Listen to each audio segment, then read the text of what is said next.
Hi, I'm Shannon and welcome back to my channel. Today I'm going to be doing a quick review of the Oxford Heavyweight Ruled Index Cards versus the Up&Up or the Target off-brand Ruled Index Cards. Now, disclaimer here, Target index cards are my go-to. I've been using them for years, mainly because 1, they're cheap, 2, they're accessible, and 3, because they're so cheap, I don't feel guilty using them, ripping them up, and so on and so forth. I go through these like I'm going out of style, or like they're going out of style. Price-wise, for 100 cards at Target, it is currently 75 cents US dollars. Used to be for years 50 cents for 100, but I noticed this past back to school time, it went up to 75 cents, which is still it's a great deal. It's a bargain. These Oxford heavyweight cards, I'm gonna be honest, are a lot more expensive. I think I paid $2.89 on Amazon.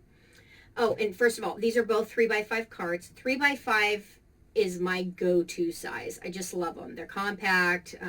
I throw them in my purse. I use them for a ton of different things. But obviously we're comparing apples to apples here. They're both 3x5 cards. So we're going to discuss the upsides and downsides to each. We're going to do some testing as far as the thickness, the weight of the cards, as well as using them with different kinds of pens and pencils. So well, let's go ahead and jump in and get started here. Now, the first thing you're going to notice when I turn these on their sides is the actual width of the cards. Now remember, let's do front to front here.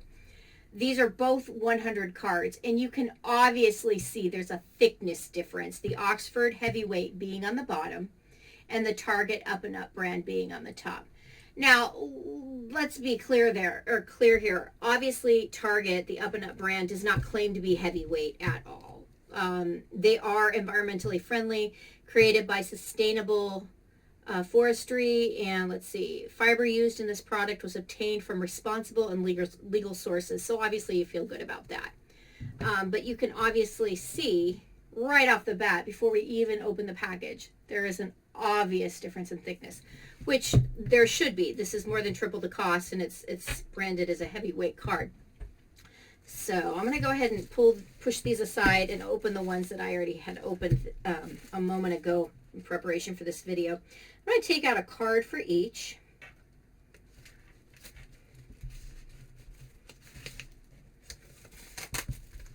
There we go. Get in there. So that's the Target card. And you know what? I don't even have to label them because it's going to be so obvious here. I know that right off the bat. But just to aid in our video. Oh, it's so funny. The Oxford cards coming out of the package is so thick, I automatically think I'm grabbing 2 or a few because that's what I'm used to with the Target cards. So the first thing I'm going to do is I'm going to hold it up to my microphone and I'm going to shake it so we can see if there's a auditory difference there, because you can't feel it on camera like I can. I can tell you right now this is way heavier and thicker than the Target one, but listen to the difference.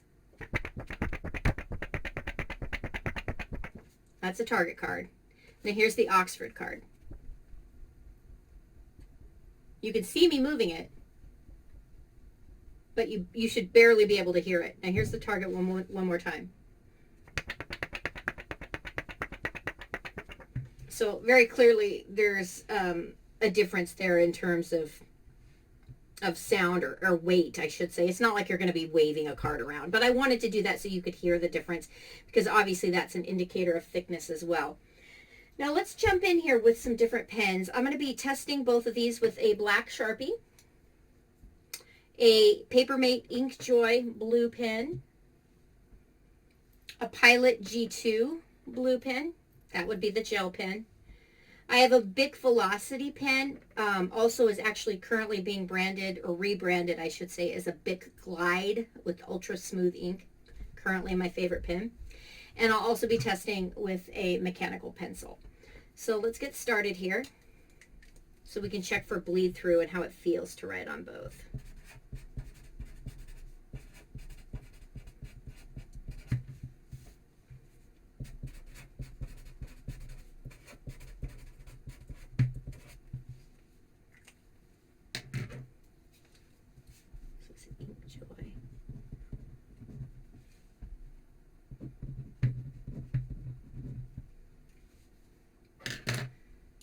Pilot 2.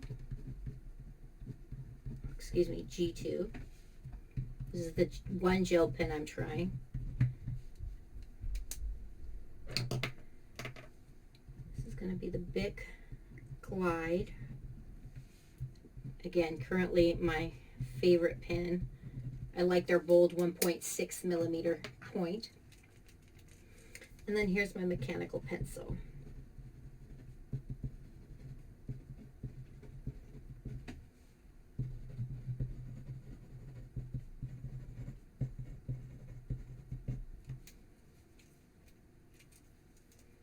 All right.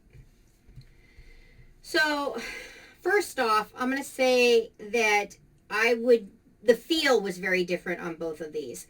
The heavyweight Oxford card is very smooth compared to the Target. The Target index card has a little more tooth, a little more grit, texture to the top of the paper. So it was interesting because when I was writing on this one, everything went down really smoothly, especially the pencil. The pencil went down like butter on the heavyweight card here. It's almost like it has a coating, and maybe it does. It does say durable for double-sided use, so there might be some kind of coating on there. The Target card, there's nothing wrong with it. It just had a little more grit to it, and that might be a personal preference. You might like one versus the other, but I will say there was definitely a texture difference to both, and you can feel it again when you touch it, each card. But let's look at the back and let's see if there's any bleed through or show through on either of these. All right, like I expected, minimal, nearly none. Even with the Sharpie, you can barely see it, barely. But I wouldn't even call that bleed through. Okay, now let's take a look at the Target one. Okay, like I would expect, you can't see any of the pens. None of the pens, the pencil's not showing through. The Sharpie is starting to bleed through the Target card here, and that is, I'm not surprised. I'm not surprised. Again, we're talking 75 cents for 100 versus almost $3 for 100. So, you know, I guess you get what you pay for. But I will say this, Target Up&Up has been my go-to for years and will continue to be my go-to for several reasons. One, I don't feel guilty. If I use a card or two, you know, okay, let's be honest here. Probably 10 cards a day. And then at the end of the day, I rip it up. I work part-time from home. I manage a household, so I'm constantly writing shopping lists, to-do lists. I make notes of meetings that I have for work. My son, my youngest adopted son, has a lot of disabilities, so he's got a lot of appointments and social workers and caseworkers.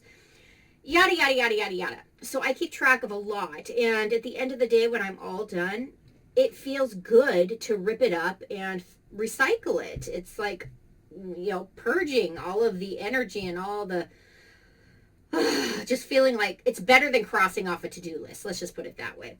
So when I do that with the Target cards, I don't care. I don't feel guilty. One, it's responsibly sourced, and two, it's dirt cheap.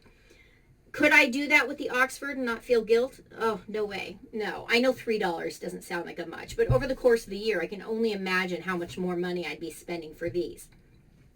That said, I think that there is a place and a good use for these, and let me share with you why and what that is.